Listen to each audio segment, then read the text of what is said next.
3-minute microwave pickles.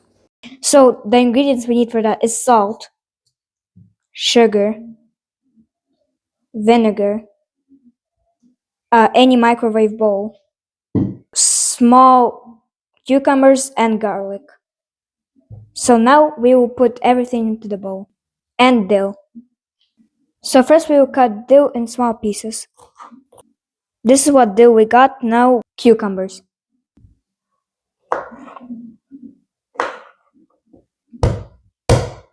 Now we're gonna cut the garlic. Now we're gonna add vinegar, salt, and sugar. Vinegar. Salt. And now we're gonna add sugar.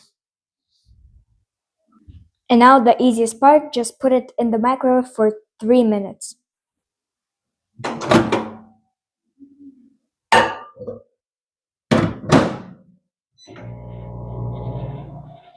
Okay, so this is what we got. They actually smell good. And now we're gonna put them in this box and put it in the fridge, and we'll wait until they get cold so we can eat them.